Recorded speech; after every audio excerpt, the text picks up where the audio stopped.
Chefs, today we're going to be diving into 5 of my favorite tools. You hear a lot about gear, and we got a couple curveballs for you too. First, cast irons. Why I use them? They hold heat like an absolute beast. I use these for cornbreads, for steaks, for all kinds of stuff. They allow you to kind of work the heat a little bit more evenly than any sort of other pan, any sort of non-sticks or aluminum pans especially. These are absolute heirloom quality pans. I definitely plan on passing these down to my kids, but I don't let my wife use them whatsoever. A little bit about each pan. So Griswold, again, I've got a few of these guys. These guys started in 1867, I believe, all the way up until 1957. These were the workhorses of America at the time. There was a few other different brands, but Griswold was the one to go to. The composition of these pans is fantastic. They're actually surprisingly lightweight for what they are, but they still hold heat. These little guys, these little 6-inch guys, I use for cornbread actually all the time at home, and I love these pans. This Puritan was actually made for Sears and Roebuck back in the mid-1900s, which is really interesting. These, I think anybody who has cast irons or seen cast irons passed down in their family probably has one of these. 12-inch pan, 10-inch pan, sometimes absolute workhorses in everybody's family. There's these Wagners, which are super cool. Right around the same time, early 1900s, mid 1900s. I call it a pancake pan. I use these for pancakes all the time. It's nice because I can put these on an induction burner. I can put these on electric burners, stovetops, anything like that, glass stovetops, but they'll hold heat all the way to the edge, which is fantastic. This guy, absolute Rolls Royce of pans. Smithy is a brand outside of Charleston, South Carolina right now, and these guys are making fantastic pans. This pan, unlike the Griswold, super, super heavy. It's a very good thing. You just put it on your burner, you don't move it. You can put these in the fire, you don't move it. You have heat all the way around, and this thing is super, super heavy. I mean, I think you could probably run this over with a car. It's totally fine. What I do is scrub them with a little bit of salt and a little bit of fat every time I use it. Once you take your steaks out, once you take your cornbread out, once you take your fish out, whatever you want to do, just wipe your pan dry, put a little bit of salt in it, a little bit of oil, and then scrub it with a little towel. Perfect every single time. There's a million different thermometers out there. This is the one you want to get. This is a ThermoPen by ThermoWorks. I've trusted ThermoWorks forever. I'm not necessarily trying to name drop right now, but many of the restaurants that I've worked at, we trust them for not only working on the line, which this guy is fantastic for, but we've had some super, super high-end ThermoWorks thermometers like the probe thermometers. We've got pH meters from them, and we rely on all of that stuff for our HACCP plans. That passes with us in our restaurant. It also passes with every single health department. They absolutely love those thermometers. They're super, super accurate, super fast, and the cool part about these new ones is you literally only have to go in 1/8 of an inch to get a super accurate reading with these guys. This one I actually got lucky and was able to snag an Alton Brown special edition one, which is really, really cool.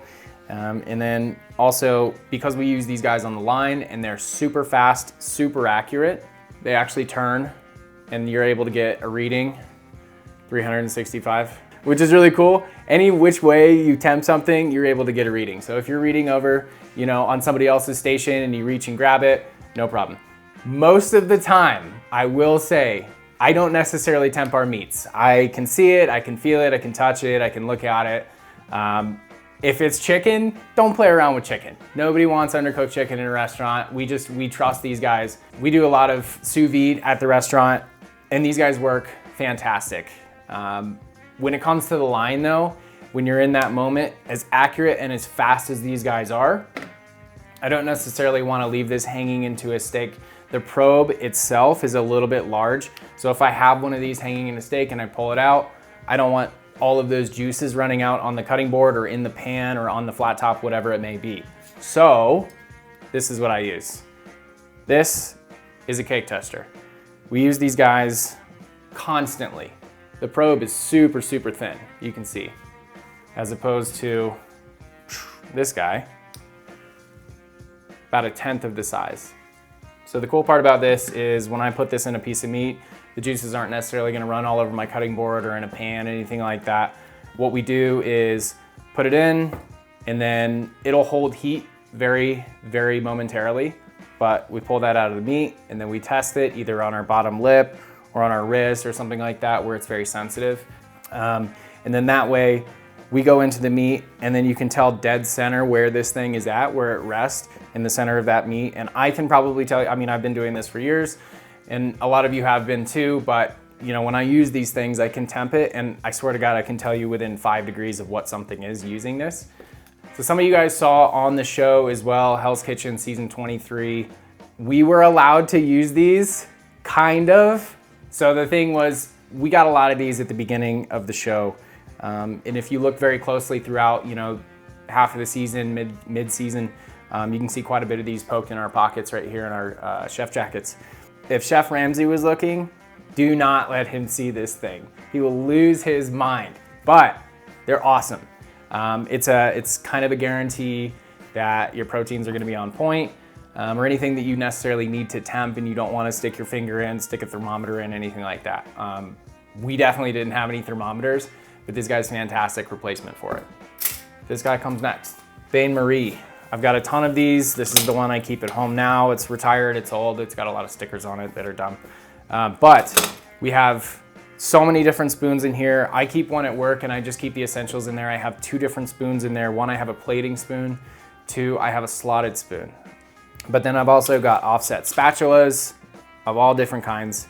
We've got smaller spatulas, larger offsets, fish spatulas, spoons, all different kinds of spoons. I've got antique spoons, I've got new spoons, I've got whatever. A lot of you guys collect spoons, you're chefs, you understand it. Decorative spoons, offsets, you've got ladle spoons, gravy spoons. I could go on about spoons all day. Just put 2 or 3 spoons in there, your tweezers, and that's it. All you really need. Just keep the essentials in here. Everybody's got one.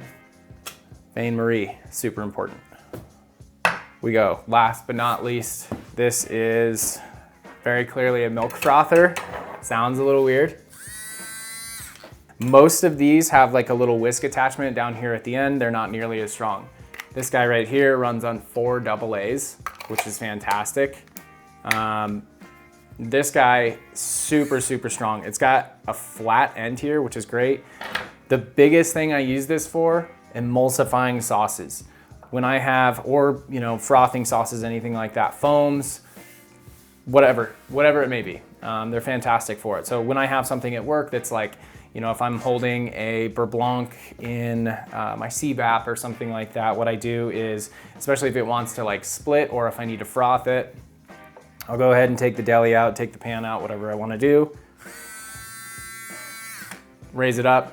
What ends up happening is it'll re-emulsify your sauce, it'll froth it, it'll aerate your sauce. This guy, actually, the best part, it fits in your bain. So when I have this guy at work, I keep this on my station as well. I lied to you guys earlier, I'm not a minimalist, somewhat, you know, depends on the day. Bonjour is the only brand that I know of that makes one this strong. If you guys know of another one, please put it in the comments. And you gotta be really, really careful. If this thing gets off balance whatsoever, it's basically shot unless you can bend it back perfectly. Like I said, emulsifying sauces, adding any sort of you know, thickening starches or, you know, tapiocas to a sauce kind of like on the fly. You don't necessarily have to get it back into the Vitamix. This thing is plenty strong enough to make that happen. You can very easily spin an entire deli of something very, very thick, like even like potato puree or something like that. Boom. This guy, something you absolutely need. Secret weapon, workhorse of the kitchen. I've always had this firm belief, you know, a clean station is a clean mind. Keep your bain hot, keep your spoons good. Make sure you temp everything with a thermometer. Use a cake tester before it goes out. You don't want your cook sending something that's undercooked or overcooked. Use a cake tester. Keep your sauces emulsified. And use cast irons. That's it. It's all about heat, it's all about efficiency, and it's all about retaining your sanity, for sure. These are 5 of my favorite items right now. Maybe sometime in the future we'll go back and revisit these things and kind of see how they play out over the next you know, little bit at the restaurant. But for the most part, everything that I've had, you know, in the last 10 years of my job, this is what I use.